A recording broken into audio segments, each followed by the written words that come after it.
For 18 years, no one came looking for him. At first, he waited. Every morning when the sun crept through the trees, he would climb the same rocky ridge overlooking the narrow dirt road and stare at it for hours.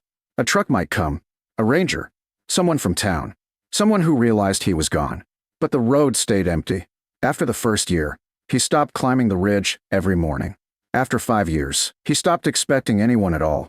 By the time 18 years had passed, Caleb Turner had accepted a simple truth. He was on his own. It hadn't always been that way. 18 years earlier, Caleb had been 14 years old. His father had taken him deep into the mountains on what was supposed to be a week-long hunting trip. They had done it every fall. Same trail, same valley, same camp near the old pine ridge. But that year something had changed. His father had been quiet the whole drive. Short answers, long silences. Caleb had assumed it was work stress or money problems. His father always got like that sometimes. Still, the trip had started normally. They pitched the tent, set up the fire ring, checked traps along the creek. Then on the fourth morning, Caleb woke up to silence. No fire, no movement, no sound of his father moving around camp. Just wind rustling through the trees. At first he thought his dad had gone to check the traps early. But an hour passed, then 2. By afternoon the realization started creeping in. His father's truck was gone. For weeks Caleb waited near the campsite. He rationed the remaining food carefully, stayed near the trail. Every distant engine sound made him run to the ridge. But none of them stopped. Eventually the food ran out, and survival became the only thing that mattered. The forest taught him quickly. Not because it was kind, because it was unforgiving. The first winter nearly killed him. Snow buried the valley early that year, cutting off the higher trails. Caleb survived mostly by fishing through holes in the frozen creek and eating whatever he could trap. By the time spring came, he had lost so much weight that his reflection in the water looked like someone else entirely. But he was still alive. And once you survive the first winter in the wilderness, you learn things. Important things. Years passed. Caleb grew taller, stronger, harder. He built a shelter near a cluster of boulders that blocked the worst of the wind. He learned which plants were safe to eat, which trails deer preferred, where fish gathered in the deeper bends of the creek. Every season brought new lessons. Every mistake nearly cost him his life. But slowly he adapted. The forest stopped feeling like a prison. It became something else, a place he understood. 18 years later, Caleb moved through the trees with the quiet confidence of someone who belonged there. The lean boy who had been abandoned had turned into a man shaped by survival. His beard was thick, his hair longer than he usually allowed before cutting it with a hunting knife. His clothes were patched together from old gear, animal hides, and whatever scraps he had managed to salvage over the years. But his eyes were sharp, alert, always watching, because the wilderness still had one rule. Stay aware. Where you die? That morning started like any other. Caleb checked the snares along the ridge. 2 empty, 1 broken, probably a fox. He reset the trap and continued along the narrow trail winding deeper into the forest. The air smelled different that morning. Colder. Rain was coming. Storm clouds were already building above the mountains. He needed to gather firewood before the rain started. But as he pushed through a thicket of young pine trees, something unusual caught his eye. A straight line. Not natural. Man-made. He stopped, slowly pushing aside a branch. Caleb leaned forward. At first he thought it was just another rock formation. But the more he looked, the clearer the shape became. A wall. Wooden. Old. Half hidden behind vines and moss. His heart skipped. Because there was only one thing in the forest that looked like that. A building. Caleb approached cautiously. Buildings meant people. People meant danger. Or answers. Sometimes both. The structure stood in a small clearing he had somehow never stumbled across before. Which surprised him. He knew this forest well, better than anyone else. Yet somehow this place had remained hidden. The building itself looked ancient. A small log cabin. The roof sagged slightly under the weight of years. The windows were dark and dusty. One shutter hung crooked. It looked abandoned. Very abandoned. Caleb circled the clearing slowly, studying it from every angle. No smoke. No footprints. No sound from inside. Still, something about the place felt strange. Not wrong. Just forgotten. Like the forest had swallowed it whole. He approached the door slowly. Each step careful. Listening. The wood creaked slightly under his weight. The door itself was thick oak. Weathered, but still solid. Caleb placed his hand on the handle. It didn't move. Locked. Which meant something. If the cabin had been truly abandoned for decades, the lock likely wouldn't still be intact. He stepped back, looking around the clearing again. Then something caught his eye. Near the base of the cabin steps, a small rusted metal box, half buried in dirt. Caleb knelt down and brushed the soil away. Inside the box was a key. Old, but intact. He stared at it for a moment, then slowly stood and walked back to the door. The key slid into the lock with a soft metallic click. Caleb paused. For 18 years he had lived in the forest without finding another building, without finding another sign of long-term human presence. And now suddenly, there was a cabin. Locked. Waiting. He turned the key. The lock clicked open. The door creaked slowly inward. Dust floated in the dim light. Caleb stepped inside and immediately realized something. This cabin wasn't empty. Someone had been preparing for something. Something big. And whatever it was, it had been waiting here for years. Caleb stood just inside the doorway, letting his eyes adjust to the dim light. The air inside the cabin smelled dry. Not rotten or moldy like most abandoned buildings he had seen over the years when exploring the outskirts of old logging camps. Dry meant something important. This place had been sealed well. Dust coated everything, but the structure itself was solid. He closed the door slowly behind him and stepped farther inside. The cabin had one main room. A heavy wooden table stood near the center, surrounded by two sturdy chairs. A stone fireplace filled the far wall, blackened from years of use. Shelves lined one side of the room, filled with jars and metal containers.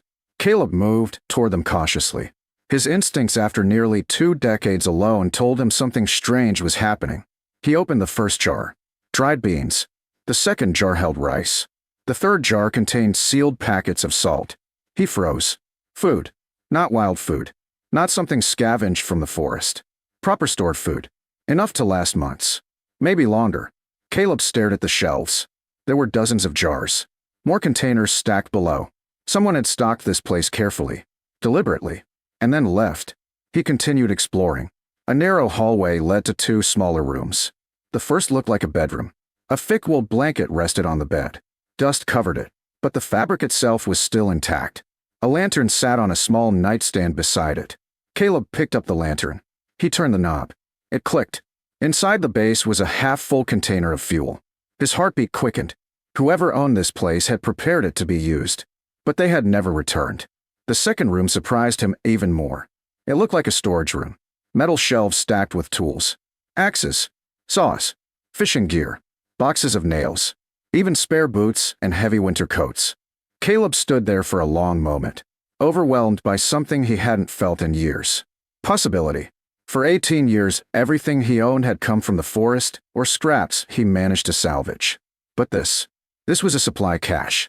Enough equipment to build real things, to repair structures, to hunt properly, to prepare for winters without barely surviving them.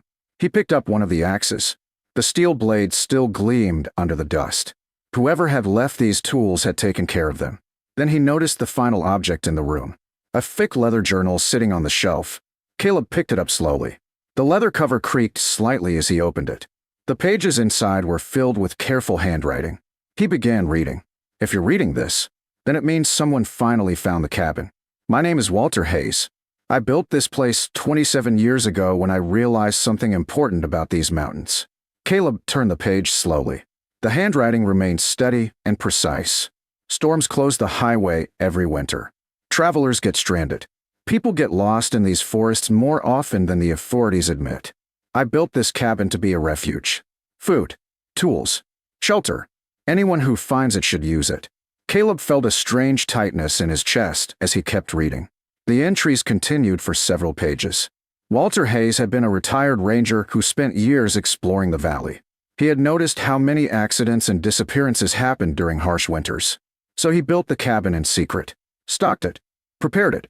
But one entry near the end changed the tone of the journal. I'm getting older. My health isn't what it used to be. If I can't make it back here again, I hope whoever finds this place understands why I built it. This cabin isn't meant to belong to one person. It's meant to save lives. The final page was dated 18 years earlier. Caleb closed the journal slowly. 18 years. The same amount of time he had been alone. Outside, thunder rolled through the mountains. The storm had finally arrived. Rain began hammering against the cabin roof. Caleb stepped back into the main room. He lit the lantern from the bedroom and set it on the table. Warm light filled the cabin. The rain outside intensified, but inside it felt safe, stronger than the crude shelter he had built near the boulders years earlier. For the first time in nearly 2 decades, Caleb slept in a real bed. Morning came with heavy fog drifting through the trees. Caleb stepped outside the cabin and stood on the small porch. The forest looked different from here. The clearing around the cabin offered a clear view of the valley trail. Anyone traveling through the mountains would eventually pass near this spot. He looked back inside the cabin. The food, the tools, the journal. Walter Hayes had built this place for travelers, for lost hikers, for people stranded by storms. Caleb understood that feeling better than anyone. For 18 years he had survived because the forest allowed it. But there had been plenty of moments when he almost didn't. Moments when a place like this could have changed everything. Over the next few weeks, Caleb got to work. Using the tools from the storage room, he repaired parts of the cabin that had weakened over time. He reinforced the roof beams, cleared fallen branches from the clearing, repaired the old wood stove near the fireplace. He also expanded the supplies. He added smoked fish from the river, dried meat from deer hunts, extra firewood stacked neatly beside the cabin. Everything organized carefully, just like Walter Hayes had done years before. Then winter came, earlier and harsher than expected.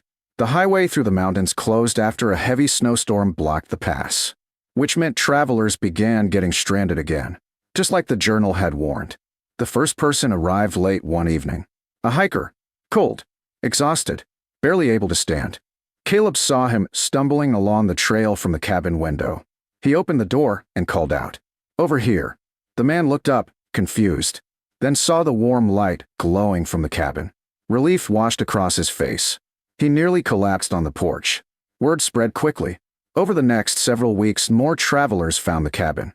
Truck drivers who had abandoned vehicles on the icy highway, hikers caught in sudden storms, lost hunters.